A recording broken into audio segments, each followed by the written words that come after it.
ನನ್ನ car accident ಆಗ್ಯದ, ನೀವು ಸ್ವಾಮಿಗಳು ನಿಮ್ದೇ ಕಾಪಕ್ಕೆ ಆಕ್ಸಿಡೆಂಟ್ ಆತಂದು ನನ್ನ ಹಣೆ ಬರ್ದಾಗ ಅದೇ ಬರ್ತದೆ ನಾ ಏನು ಮಾಡೋ ಏನು ರೀ? ಹಣೆ ಬರ ತಪ್ಸಕ್ಕೆ ಯಾರದಿಂದ ಹಾಕದೇನು? ಎರಡು ಕಿರುಬಳ ಕೂಡಿದ್ರೆ ಗಂಡ ಹೆಣತಿ, ಎರಡು ಹೆಬ್ಬಳ ಕೂಡಿದ್ರೆ ಅದು ವಾದಾಗ ಹೇಳ್ತೀರ. ಕಿರುಬಳ ಹಿಡ್ಕೊಂಡು ಅವ ಗಂಡ ಹುಡುಗ ಮುಂದಾನ, ಹೆಣತಿ ಹಿಂದದಾಳ, ಒಂದು ಸುತ್ತ ಹಾಕ್ಯಾರ, ಎರಡು ಸುತ್ತ ಆರಾಮ ಪತಿವ್ರತೆಗೆ ಗಂಡನೊಬ್ಬ. ಒಬ್ಬ ಪತಿವ್ರತೆ ಆಗಿರ್ತಕ್ಕಂಥ ಹೆಣ್ಣಿಗೆ ಗಂಡ ಒಬ್ಬನೇ ಹಂಗೆ ಇರ್ತಾನೋ ಹಾಗೆ ಭೂಮಿ ಮೇಲೆ ಹುಟ್ಟಿರ್ತಕ್ಕಂಥ ಪ್ರತಿಯೊಂದು ಜೀವಿಗೂ ಭಗವಂತ ಒಬ್ಬನೇ ಇರ್ತಾನಂತ ಅನ್ನೋದನ್ನು ನಾವು ಅರ್ಥ ಮಾಡ್ಕೋಬೇಕು ಪುಣ್ಯಾತ್ಮರೇ. ಅದನ್ನೇ ಕಾಣದಾಗಿರ್ತಕ್ಕಂಥ ದೇವರನ್ನು ನಿಮ್ಮ ಕಣ್ಣಿಗೆ ಅಂದ ಕಾಣಂಗ ಇಷ್ಟಲಿಂಗ ರೂಪದೊಳಗೆ ತಂದು ಕೊಡ್ತಕ್ಕಂಥವನೇ ಸದ್ಗುರುನಾಥ. ನೋಡ್ರಿ ಎಟ್ಟದ ಇದ್ರಾಗ ಯಾವಾಗಿಂದ ಮಹಾದೇವಿಗೆ ಇದು ಎಲ್ಲವನ್ನು ಕೂಡ ಕಲ್ಪನೆ ಕೊಡ್ಲಕತ್ತಾರೆ. ಮಹಾದೇವಿ ಇದು ಇಷ್ಟಲಿಂಗ ಏನು ಲಿಂಗ ದೀಕ್ಷೆ ಎತ್ತುಕೊಂಡಂದ್ರೆ ಇದು ಏನು ಬೇರೆ ಅಲ್ಲ, ಶರಣ ಸತಿ ಲಿಂಗಪತಿ ಏನ್ರಿ, ಲಿಂಗನೇ ನಿನ್ನ ಗಂಡ ಏನ್ರಿ, ನೀನೇ ಆದ್ರೆ ಹೆಣತಿ. ಇದನ್ನೆಲ್ಲ ಪರಿಕಲ್ಪನೆ ಒಂದು ಕಡೆಗೆ ಇಷ್ಟಲಿಂಗ ಬಸವಣ್ಣವ್ರ ದೃಷ್ಟಿಯೊಳಗೆ ಮಗ ಅಕ್ಕನ, ಇನ್ನೊಂದು ಕಡೆಗೆ ಪ್ರಭುದೇವ್ರ ದೃಷ್ಟಿ ಒಳಗೆ ಯಾವ ಲಿಂಗನೇ ಗಂಡ ಅಕ್ಕ. ಯಾವಾಗಿಂದ ಮಹಾದೇವಿಗೆ ಇದು ಎಲ್ಲವನ್ನು ಕೂಡ ಕಲ್ಪನೆ ಕೊಡ್ಲಾಕತ್ತಾರೆ. ಯಾವಾಗಿಂದ ಹೆಂಗೆಂದ ಗುರುಗಳಿಂದ ಹೇಳ್ಕೊತ ಹೊಂಟ್ರು ಏನ್ರಿ, ಅವಳಿಗೆ ಜ್ಞಾನವನ್ನು ನೀಡ್ತಾ ಹೊಂಟ್ರು. ಅವಳಿಗಿಂದ ಬೇರೆ ಕಡೆಯಿಂದ ಯಾವ ಯೋಚನೆ ಕೂಡ ಬಿಟ್ಟುಬಿಟ್ಲು. ಕೇವಲ ಗುರುನಾಥ್ ಹೇಳಿರ್ತಕ್ಕಂಥ ಧ್ಯಾನದೊಳಗಿಂದ ಮಗ್ನ ಆಗಿಬಿಟ್ಲು. ಅವ್ರೇನು ಹೇಳ್ತಾರಲ್ಲ ಅದನ್ನೇ ಕೇಳೋದು. ತಾನು ಕೇಳಿದ್ದನ್ನು ಏನ್ರಿ ತನ್ನ ಹತ್ರ ಇಟ್ಕೊಳ್ತಿದ್ದಿಲ್ಲ. ಯಾವಾಗಿಂದ ಮನೆಗೆ ಬರ್ತಿದ್ಲೋ ಓಣ್ಯಾಗಿರ್ತಕ್ಕಂಥ 8-10 ಜನ ಗೆಳತಿಯರಿಗೆಲ್ಲ ತಾನು ಗುರುವಿನಿಂದ ಏನು ಕಲಿತು ಬಂದಿರ್ತಿದ್ಲೋ ಆ ಓಣ್ಯಾಗಿರ್ತಕ್ಕಂಥ 4 ಮಂದಿ ಹೆಣ್ಮಕ್ಳಿಗೆಲ್ಲ ತಾನು ತಿಳ್ಕೊಂಡು ಬಂದಿರ್ತಕ್ಕಂಥ ಜ್ಞಾನವನ್ನು ಎಲ್ಲರಿಗೂ ಕೂಡ ಹೇಳಕ್ಕೆ.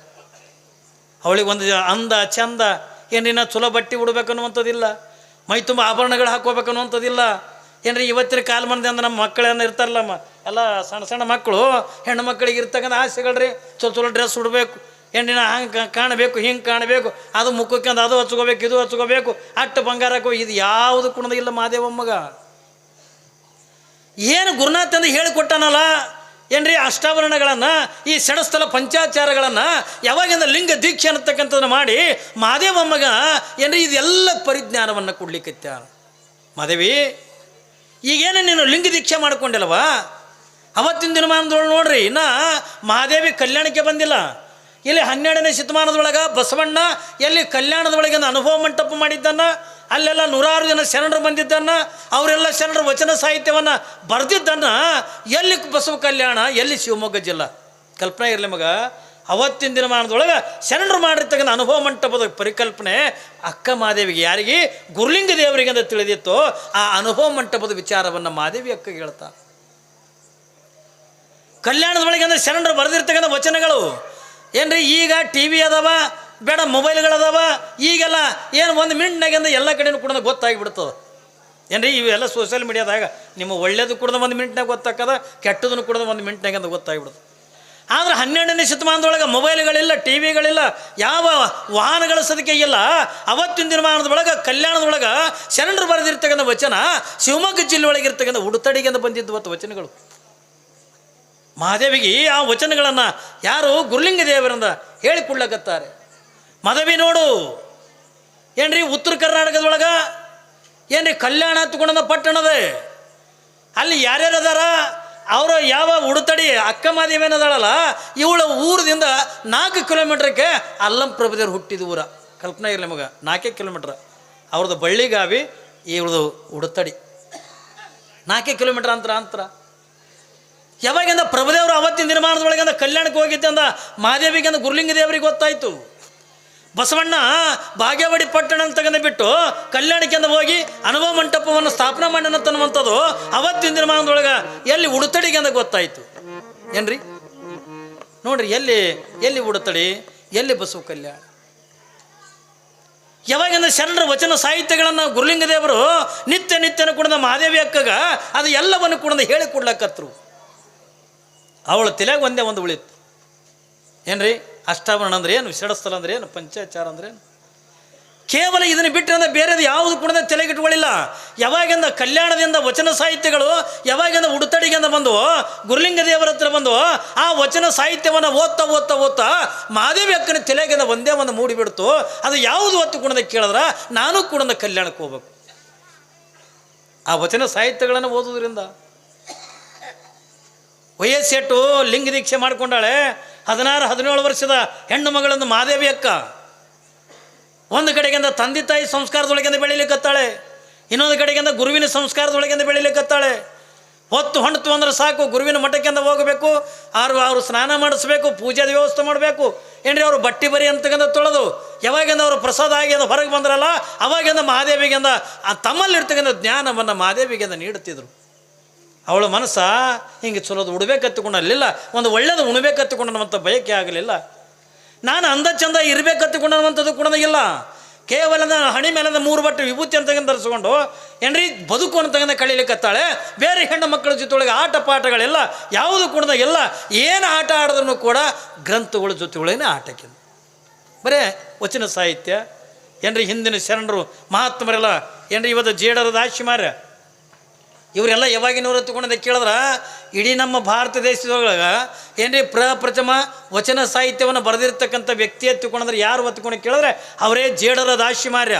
ಬಸವಣ್ಣವ್ರಿಗಿಂತ ಪೂರ್ವದೊಳಗೆ, ಅಲ್ಲಂ ಪ್ರಭುದವ್ರಿಗಿಂತ ಪೂರ್ವದೊಳಗೆ ಜೇಡರ ದಾಶಿಮಾರ್ಯ ಅವತ್ತೇ ಅವರು ವಚನ ಸಾಹಿತ್ಯವನ್ನು ಬರೀತಿದ್ರು. ಆ ಎಲ್ಲ ವಚನ ಸಾಹಿತ್ಯಗಳೆಲ್ಲವೂ ಕೂಡ ನಾಡಿನ ತುಂಬ ಹಬ್ಬಿತ್ತು. ಈ ಶರಣರಿಗಿಂದ ವಚನವನ್ನು ಬರಿಬೇಕು ಅನ್ನುವಂಥ ಕಲ್ಪನೆ ಬಂದಿದ್ದು ಯಾರಿಂದ ಹತ್ತುಕೊಂಡೆ ಕೇಳಿದ್ರೆ ಯಾರಿಂದ? ಜೇಡದ ದಾಶಿಮಾರ್ಯದಿಂದ ವಚನ ಸಾಹಿತ್ಯವನ್ನು ಬರಿಬೇಕನ್ನುವಂಥ ಪರಿಕಲ್ಪನೆ ಬಂತು. ನೋಡ್ರಿ, 12ನೇ ಶತಮಾನಕ್ಕಿಂತಲೂ ಕೂಡ ನಮ್ಮ ನಾಡಿನೊಳಗಿಂದ ವಚನ ಸಾಹಿತ್ಯ ಇತ್ತು. ನೋಡ್ರಿ, ಅವರೆಲ್ಲ ಎಂತೆಂಥ ಶರಣರಾಗಿ ಹೋದರು. ಜೇಡರ ದಾಶಿಮಾರ್ಯ ಸಾಮಾನ್ಯನಾಗಿರ್ತಕ್ಕಂಥವನಲ್ಲ. ಭಾಳ ದೊಡ್ಡ ದೊಡ್ಡ ಜ್ಞಾನಿಗಳನ್ನು ಬಸವಣ್ಣವ್ರಿಗಿಂತ ಪೂರ್ವದೊಳಗಿಂದ ಆಗಿ ಹೋಗಿರ್ತಕ್ಕಂಥ ಶರಣರದಾರೆ. ಆ ಎಲ್ಲ ವಚನ ಸಾಹಿತ್ಯಗಳನ್ನು ಓದ್ತಿದ್ಲು. ಬಸವಣ್ಣವ್ರ ವಚನ ಸಾಹಿತ್ಯ ಓದ್ತಿದ್ಲು. ಇನ್ನಿತರು ಎಲ್ಲ ಶರಣರು ಬರೆದಿರ್ತಕ್ಕಂಥ ಸಾಹಿತ್ಯವನ್ನು ಓದ್ತಾ ಓದ್ತಾ ಓದ್ತಾ ಮಹಾದೇವಮ್ಮನ ತಲೆಯಾಗ ಒಂದೇ ಒಂದು ಉಳಿತು, ನಾನು ಕಲ್ಯಾಣಕ್ಕೆಂದು ಹೋಗ್ಬೇಕು, ಶರಣರು ನೋಡಬೇಕು, ಆ ಅನುಭವ ಮಂಟಪದೊಳಗೆ ನಾನು ಕೂಡ ಕೂಡಬೇಕು, ನಾನು ಒಬ್ಬಂದ ಶರಣಿ ಆಗಬೇಕು, ನಾನು ಒಬ್ಬಳಿಂದ ಮಹಾತ್ಮಳಾಗಬೇಕು. ಅವಳಿಗೆಂದ ಅದೊಂದು ಬಿಟ್ಟರಿಂದ ಬೇರೆ ಯಾವುದು ಕೂಡ ಇಲ್ಲ. ನೋಡ್ತಾನೆ ಮಹಾದೇವಿ ಆ ಗುರುವಿನ ಸೇವೆ ಅಂತಕ್ಕಂಥ ಮಾಡುತ್ತಾ ಆ ಗುರುವಿನಲ್ಲಿರ್ತಕ್ಕಂಥ ಜ್ಞಾನವನ್ನು ಸಂಪಾದನೆ ಮಾಡ್ತಾ ಮಹಾದೇವಿ ಅಕ್ಕ ಏನ್ರಿ ಮಹಾದೇವಿ ಅಕ್ಕ ಎಟ್ಟು ಆದ ತಿಳ್ಕೊಂಡು ಕೇಳಿದ್ರೆ 18 ವರ್ಷದ ತರುಣಿ ಅಕ್ಕಾಳೆ. ಕವಿ ವರ್ಣನ ಮಾಡ್ತಾನೆ ಯಾಕೆಂದು ಬಹುಶಃ ಅಂದಿನ ದಿನಮಾನದೊಳಗೆ ಮಹಾದೇವಿ ಅಕ್ಕನಂಟ ಅಂದರೆ ಸೌಂದರ್ಯವತಿನಿ ಯಾರೂ ಇದ್ದಿದ್ದಿಲ್ಲ. ಅವತ್ತಿನ ದಿನಮಾನದಾಗ ಯಾವ ಪೇರೆಂಟ್ ಲೆವೆಲ್ ಇದ್ದಿದ್ದಿಲ್ಲ, ಯಾವುದು ಕೂಡ ಇದ್ದಿದ್ದಿಲ್ಲ. ಅವತ್ತು ಏನು ಶೃಂಗಾರ ಮಾಡ್ಕೋಬೇಕಾದ್ರೂ ಕೂಡ ಕುಂಕುಮದಾಗೆ ಮಾಡ್ಕೋಬೇಕು, ಏನು ಶೃಂಗಾರ ಮಾಡ್ಕೋಬೇಕಾದ್ರೂ ವಿಭೂತಿ ಒಳಗನೆ ಶೃಂಗಾರ ಮಾಡ್ಕೋಬೇಕು. ಯಾವ ಅಲಂಕಾರನೂ ಇರಲಾರ್ದೇ ಮಹಾದೇವಿ ಅಕ್ಕ ಎಷ್ಟು ರೂಪವತಿ ಹತ್ತಿಕೊಂಡು ಕೇಳಿದ್ರೆ ಅವತ್ತಿನ ದಿನಮಾನದೊಳಗೆ ಯಾವ ಶಿವಮೊಗ್ಗ ಜಿಲ್ಲೆ ಒಳಗೆ ಆಕೆನಂತ ರೂಪವತಿ ಆಗಿರ್ತಕ್ಕಂಥವ್ರು ಯಾರೂ ಇದ್ದಿದ್ದಿಲ್ಲ. ಗುರುವಿನ ಮಠ ಬಿಟ್ಟರೆ ಮನಿ ಬಿಟ್ಟರೆ ಅಂದ ಮಠ ಏನ್ರಿ, ಯಾರ ಜೊತೆಯೊಳಗೂ ಹೊರಗೆ ಬೆರೀತಿದ್ದಿಲ್ಲ, ಯಾರು ಒಡನಾಡದೊಳಗೂ ಕೂಡ ಇರ್ತಿದ್ದಿಲ್ಲ. ತನ್ನ ಏನು ಒಂದು 8 ಜನ ಗೆಳತಿಯರು ಅವ್ರಿಗೂ ಕೂಡ ತಾನು ಏನು ಕಲಿತು ಬಂದಿರ್ತಕ್ಕಂಥ ಜ್ಞಾನವನ್ನು ತನ್ನ ಗೆಳತಿಯರಿಗೂ ಕೂಡ ನೀಡುತ್ತಿದ್ಲು. ಯಾವ ಮಹಾದೇವಿ ಅಮ್ಮನನ್ನು ಹೆಚ್ಚಿಗೆ ಯಾರೂ ಜನನೇ ನೋಡಿದ್ದಿಲ್ಲ. ಉಡುತಡಿ ಗ್ರಾಮದೊಳಗೆ ಇವಳು ನಿರ್ಮಲ ಶೆಟ್ಟಿ ಮಗಳದಾಳೆ, ಇವಳು ಸುಮತಿ ಮಗಳದಾಳೆ ಹತ್ತುಕೊಂಡು ಅಂತಕ್ಕಂಥದ್ದನ್ನು ಎಷ್ಟೋ ಜನ ಭಾಳ ದಿನ ನೋಡಿದ್ದಿಲ್ಲಂತೆ. ಯಾಕೆ ಹತ್ತುಕೊಂಡು ಕೇಳಿದ್ರಕ್ಕೆ ಎಲ್ಲಿ ಹೊರಗೆ ಹೋಗ್ತಿದ್ದಿಲ್ಲ, ಬೇರೆ ಗೆಳತಿಯರ ಸಂಖ್ಯೆ ಇದ್ದಿದ್ದಿಲ್ಲ. ಯಾರು ಬಂದರೂ ಆಕಿನ ಮನೆಗೆ ಬರಬೇಕು. ಹೌದು, ಆಟ ಆಡೋದೇನು ಅವೇ ವಚನ ಸಾಹಿತ್ಯಗಳಿಗೆ ಬಿಡಿಸಿ ಹೇಳಕ್ಕೆ ಅವರೆಲ್ಲ ಗೆಳತಿಯರಿಂದ ಕೂತ್ಕೊಂಡು ಕೇಳೋರು. ಇದನ್ನೆಲ್ಲ ನೋಡಿ ನೋಡಿ ನೋಡಿ ಅಂದ ಗೆಳತಿಯರು ಕೂಡ ಅಂತಿದ್ರು, ಏನು ವಚನ ಏನು ಪುಸ್ತಕ ಹತ್ತುಕೊಂಡಂತಿದೆ, ಒಂದು ಈಟಂದ ಅದರಾಗಿಂದ ಹೊರಗೆ ಬಾ, ಒಂದಿಟ್ಟು ಏನು ಅಂದ ಚಂದ ನೋಡೋಕೆಂದು ಹೋಗೋಣ ಹತ್ತಿಕೊಂಡ್ರೆ ಮಹಾದೇವಿ ಅಕ್ಕ ಅದಕ್ಕೆ ಮನಸ್ಸು ಮಾಡ್ತಿದ್ದಿಲ್ಲ. ನಾನು ಯಾವುದು ಕೂಡ ಬೇಕಾಗಿಲ್ಲ, ನಾವು ಯಾವ ಅಂದ ಚಂದ ಯಾವುದನ್ನು ಕೂಡ ನೋಡಂಗಿಲ್ಲ, ಯಾವಾಗಿಂದ ಯಾವ ಅಂದ ಚಂದನೂ ಕೂಡ ನೋಡಂಗಿಲ್ಲ. ನನಗೇನು ಬೇಕಾಗ್ಯದ? ಶರಣರ ಗ್ರಂಥಗಳು ಬೇಕು, ನನಗೆ ಶರಣರು ಬರೆದಿರ್ತಕ್ಕಂಥ ವಚನ ಸಾಹಿತ್ಯಗಳು ಬೇಕು, ನಾನೊಬ್ಬಕ್ಕೆ ಶರಣಿ ಆಗಬೇಕು, ನಾನು ಒಬ್ಬಳಿಂದ ಮಹಾತ್ಮಳಾಗಬೇಕು ಅನ್ನುವಂಥ ತಲೆಯಾಗ ಅದನ್ನು ಬಿಟ್ಟರೆ ಅಂದರೆ ಬೇರೆ ಯಾವುದು ಕೂಡ ಇಲ್ಲ. ಯಾವಾಗ ಲಿಂಗ ದೀಕ್ಷೆ ಆಯಿತೋ ಈ ಮಹಾದೇವಿ ತಲೆಯಾಗ ಒಂದೇ ಒಂದು ಮಂತ್ರ, ಅದು ಯಾವುದು ಹೊತ್ತು ಕುಣದೆ ಕೇಳಿದ್ರೆ ಚೆನ್ನಮಲ್ಲಿಕಾರ್ಜುನ. ಯಾಕೆಂದ್ರೆ ತಲೆಯಾಗ ಅದು ಒಂದೇ, ಬೇರೆ ಯಾವ ಮಂತ್ರನೂ ಕೂಡ ಇಲ್ಲ. ಮಹಾದೇವಿಯಕ್ಕ ಕುಂತರು ಚೆನ್ನಮಲ್ಲಿಕಾರ್ಜುನ, ನಿಂತರು ಚೆನ್ನಮಲ್ಲಿಕಾರ್ಜುನ. ತಾನೇನು ವಚನಗಳನ್ನು ಬರೀತಿದ್ವಲ್ಲ ಆ ವಚನಗಳನ್ನು ಕೂಡ ಆ ವಚನಕ್ಕಿಂತ ಕೊನೆಗಿಂದ ಅಂಕಿತ ಹತ್ತುಕೊಂಡಿರ್ತದಲ್ಲ. ಬಸವಣ್ಣವರು ಕೂಡಲ ಸಂಗಮ ದೇವ ಹತ್ತುಕೊಂಡು ಇಟ್ಕೊಂಡ್ರು, ಮಹಾದೇವಿ ಅಕ್ಕ ಏನು ಇಟ್ಕೊಂಡಾಳ? ಚೆನ್ನಮಲ್ಲಿಕಾರ್ಜುನೇ ಇಟ್ಕೊಂಡ್ಲು. ಚೆನ್ನಮಲ್ಲಿಕಾರ್ಜುನ ಹತ್ತುಕೊಂಡ್ರೆ ಅಷ್ಟು ಅಪಾರವಾಗಿರ್ತಕ್ಕಂಥ ಭಕ್ತಿ. ಎಟ್ರು ಭಕ್ತಿ ಎಟ್ರು ಮಟ್ಟಿಗೆ ಅಂತ ನಂಬಿಕೆ ಎತ್ತುಕೊಂಡಂದು ಕೇಳಿದ್ರೆ ಏನ್ರಿ ನಾನು ನಿಮಗೆಂದ ಹೇಳ್ತೇನೆ ಇನ್ನೂ 2-3 ದಿವಸ ಅದ ಆಕೆ ಎಷ್ಟರ ಮಟ್ಟಿಗೆ ನಂಬಿಕೆ ಇಟ್ಕೊಂಡಿದ್ಲು ಯಾರ ಮೇಲೆ ಮನುಷ್ಯರ ಮೇಲೆ ಅಂದ ನಂಬಿಕೆ ಇಟ್ಟಿಲ್ಲ ಇನ್ನೊಬ್ಬರ ಮೇಲೆ ಅಂದ ನಂಬಿಕೆ ಇಟ್ಟಿಲ್ಲ ಹಾಗಾದ್ರೆ ಯಾರ ಮೇಲೆ ಅಷ್ಟೊಂದು ನಂಬ್ಕೊಂಡಿದ್ಲು ಎತ್ತುಕೊಂಡದಕ್ಕೆ ಕೇಳಿದ್ರೆ ಯಾವ ಅಕ್ಕ ಮಹಾದೇವಿ ಮೊದಲು ಅಕ್ಕ ಮಹಾದೇವಿ ಇದ್ದಿದ್ದಿಲ್ಲ ಬರೇ ಮಹಾದೇವಿ ಆಕಿ ಏನ್ರಿ ನಿರ್ಮಲ ಶೆಟ್ಟಿ ಮಗಳು ಒಬ್ಬ ಸಾಮಾನ್ಯ ಮಹಾದೇವಿ ಆದ್ರೆ ಅಕ್ಕ ಯಾವಾಗ ಅಕ್ಕಳತ್ತ ಅನ್ನೋದನ್ನು ತಿಳ್ಕೊಳ್ಳೋದೇ ಭಾಳ ಮಹತ್ವದದೆ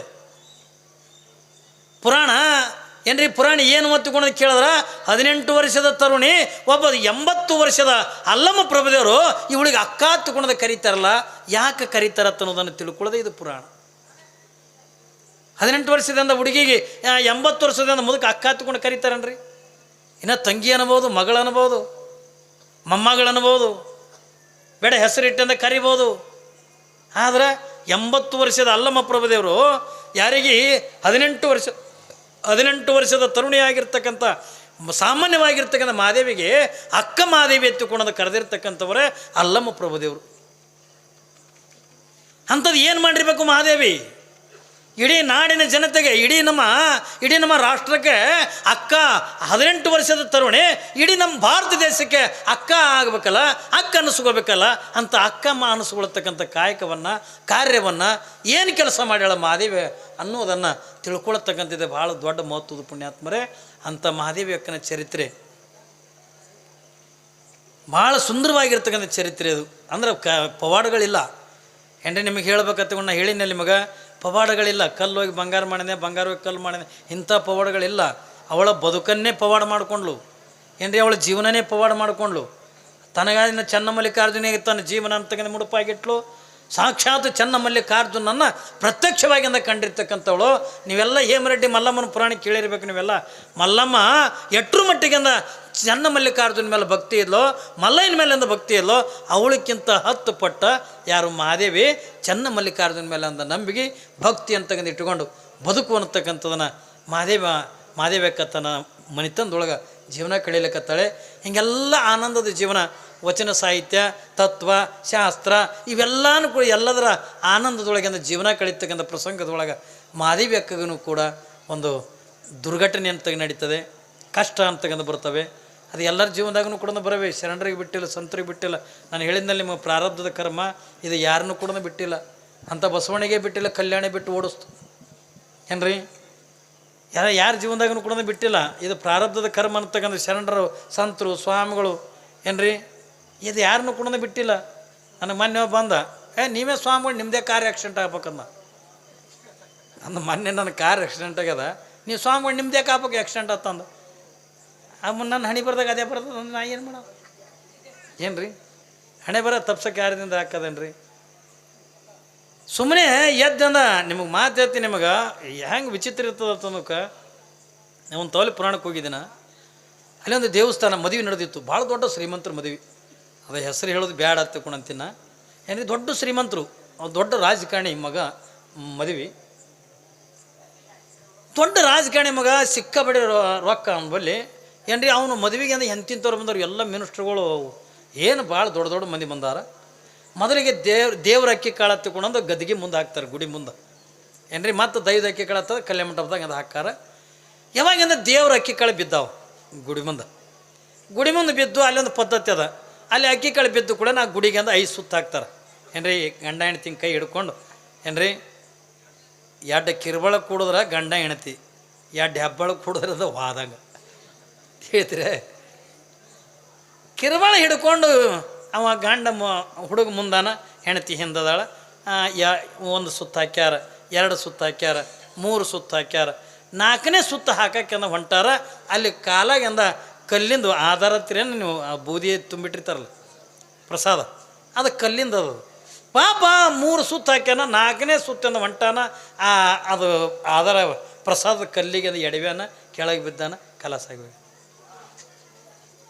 ಇನ್ನು 5 ಸುತ್ತೂ ಹಾಕಿಲ್ಲ 4ನೇ ಸುತ್ತು ಹಾಕ್ಯಾನ ಏನ್ರಿ ಬಾರದು ಬಪ್ಪದು ತಪ್ಪದು ಇದು ಯಾರಿಗೂ ಕೂಡ ಬಿಟ್ಟಿಲ್ಲ ಹಂಗೆ ಯಾವ ಮಹಾದೇವಿ ಜೀವನದೊಳಗೂ ಕೂಡ ಅವಳಿಗೆ ಬಂದಿರ್ತಕ್ಕಂಥ ಕಷ್ಟಗಳಂತೂ ನಮಗೆ ಬಂದಿಲ್ಲ ಏನ್ರಿ ಶರಣರಿಗೆ ಬಂದಿರ್ತಕ್ಕಂಥ ಕಷ್ಟಗಳು ನಮ್ಗೆ ಬಂದಾವಂತೀರೇನು ನಮಗೆ ಬಂದಿಲ್ಲ ಏನ್ರಿ ನಮ್ಮದೇ ಭಾಳ ದೊಡ್ಡದತ್ತು ನಾವು ತಿಳ್ಕೊಂಡಿವಿ. ಶರಣರಿಗೆ ಸಂತರಿಗೆ ಭಾಳ ದೊಡ್ಡ ದೊಡ್ಡ ಕಷ್ಟಗಳು ಬಂದವೆ. ಹಂಗೆ ಮಹಾದೇವಿ ಅಕ್ಕಗೆ ಏನು ಕಷ್ಟಗಳು ಬರ್ತಾವತ್ತು ಅನ್ನೋದನ್ನು ನಾಳಿನ ದಿವಸದಿಂದ ನಾವು ನೀವೆಲ್ಲರೂ ನೋಡೋಣ. ಈಗೆಲ್ಲ ಇಲ್ಲೇ ಪರ್ಯಂತರವಾಗಿ